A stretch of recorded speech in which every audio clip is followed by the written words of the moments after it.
Few news stories that I thought were interesting. Um, they have brain implants that can measure the signals in parts of your brain, and what they show is something we've known for quite a while from a previous generation of brain implants, is that people make decisions before they know it. It's preconscious thoughts. For example, this woman was a musician and she got paralyzed, and they put a brain implant in, and she said now the music comes out before she thinks about it. It's preconscious, and this is something that's been known for a long time. The Buddhists wrote about it long ago. That what mostly happens is people react from instinct, and then a few seconds later make up a story trying to explain why they did that. So you feel like you're controlling yourself, but a lot of what you're doing is not controlling yourself. It's taking automatic actions and then making up an excuse later as to why you did it. That's the experience that we imagine is us making a decision to do something. This stuff is incredible to me. If anybody buys these things, let me know. I don't know why anybody would want any of this, but it's crazy. All these things are basically surveillance devices. So you wear this bee thing. It's an affordable pendant at $50. You can clip anywhere, and it now records everything you hear, everything it hears, in order to learn your routines and preferences to create reminders and notes for you.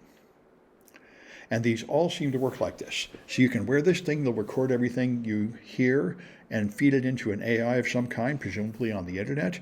You can get this thing called Friend, which they say is the most hyped one, hangs around your neck, and it's an emotional support companion. You can talk to it through your phone and Bluetooth. Again, it's listening to everything and recognizing your tone and mood. Limitless is another one, another conversation recording pendant. Omi is yet another one, except this one you attach to your head with adhesive tape. This is straight out of dystopian science fiction. You attach this thing to your head, it listens to everything all your conversations, and then offers you advice. Here's another one you wear as a pin, a voice recorder. I think Microsoft tried this with Microsoft Recall, and Apple just tried it with their product, where you think you want an AI to watch everything you do in your whole life and somehow help you, and the privacy implications are horrifying. Let's see, so some open source reverse engineered fitness tracker software. Yeah. Well, yeah. I mean, it is amazing. I don't think very many people are going to want this, and I think anybody around you would want to know if you have this and you've turned it on, so they know if you're recording and spying on everything they say. Anyway, I guess people are going to give this stuff away for Christmas, and I don't know how grateful people are going to be to get it. So this is something we expected for a while. If you remember, during the campaign, the vice president, Vance, while campaigning, said, we're going to deport these people who got here illegally. And he was referring to the people that Trump said were eating dogs and cats in Michigan, I think, they weren't eating dogs and cats, but he accused them of that. And a journalist said, well, wait a minute, those people came in legally. He said, yes, but we don't agree with the laws. So to us, they're illegal. And so now they've been doing this. They're taking people who are here legally and deciding to revoke their legal status so they can now deport them. And so they're refugees who were admitted under the Biden administration because they faced death in their home country. And they're now going to re-interview them because the current Trump policy is that absolutely nobody on earth is a real refugee. Nobody is allowed to enter America except white South Africans. That's the only group anywhere that they think is actually facing violence in their home country from the U.S. position. So, and of course, people are complaining about this as incredibly cruel. People are fleeing a country from danger. They get let in, and then you change the rules on them and kick them out afterwards. But that looks like what's going to happen. The quantum computers are going to be able to do amazing things if they get much better than they are now. And they're going to be able to do it because there is a new interaction between quantum particles which is not present in the classical computers that we're using. And that is quantum entanglement, where one particle has an association with another particle that is mediated by something that is really not well understood, related to this thing called the collapse of the wave function. This is a real phenomenon that two particles can be connected, and it's something Einstein called spooky magic, action at a distance. Anyway, now they're calling this thing magic, the thing that connects two particles in the quantum world in some strange way. And we've known about it for a long time, but we haven't really had much detail of exactly how it works.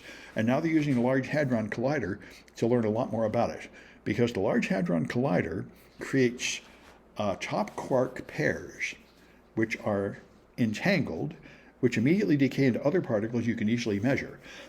So you can measure all those particles put together and correlate them with the other group of particles and see how the entanglement works. So anyway, there's a couple of these attempts to measure these strange quantum phenomena in much more detail and learn exactly how they work. So this may lead to a lot of good things, such as improving quantum computers and a lot of other things. So Trump's revenge tour continues. And the latest one, Trump likes to issue illegal orders to the military. He made it very clear in his first term that he would like to deploy the military into cities and impound the voting machines and stop Democrats from voting in the cities, calling this fraudulent. And it's like most dictators, he would probably just like to deploy the military to declare military dictatorship, which he considered the first time, declaring martial law. And currently we are killing a bunch of people in Venezuela with an absolutely illegal fashion, accusing them of being drug smugglers when their boats couldn't possibly reach the United States, and the drugs we're accusing them of smuggling are not known to come from Venezuela. And the United Kingdom has stopped sharing information with the United States under Five Eyes because they feel like we are using it to perform illegal acts which are war crimes, and the UK is not willing to be implicated in that. And military officers have resigned their position because they are not willing to participate in this highly illegal activity. And we anticipate a lot more illegal orders coming from the president. So the Democrats put out a video reminding serving military that the Uniform Code of Justice tells them not to obey illegal orders. And so now the FBI is going to interview them, and Trump says they should be punished, prosecuted, and perhaps executed for daring to tell people to obey the law. And this happened about 6 months ago also. 6 months ago, AOC in New York City began handing out cards to immigrants which listed their rights. Here are your rights. You have the right to an attorney. You have the right not to answer questions, things like that. And again, a Republican wanted to prosecute her and imprison her for daring to tell people about their legal rights. That went nowhere. This, I assume, will also go nowhere in the courts, because it's clearly legal to tell people to obey the law, but it will, and of course, increase the number of death threats that right-wing lunatics use against these Democrats. Someone, is it possible Hadron Collider create black hole? Oh yeah, well, people have talked about that. So far, nobody's found a way to create a black hole. There's arguments that those microscopic black holes will never exist, that they're too unstable. There have been attempts to create microscopic black holes and analyze them. So far, I don't think any have ever been observed or created. It is something people worried about with the Hadron Collider. Apparently, the people that said that's impossible are correct. It has not happened. Anyway, so Tor, this is interesting for encryption, and I'll be teaching an encryption course again next semester. Now the earliest mode of encryption was textbook encryption, where you would encrypt each block with the key separately. This turned out to be a really bad idea. Then they switched to cipher block chaining, where each block of encryption was used to create a random varying variable to add to the next block, which prevented the obvious patterns left over from the first mode. But that turned out to have a weakness, which could be used to crack the encryption. So the next one was counter mode, where you would add just a 1 to the first block, a 2 to the next block, a 3 to the next block, and so on. And that was considered the best technique perhaps up to about 10 years ago.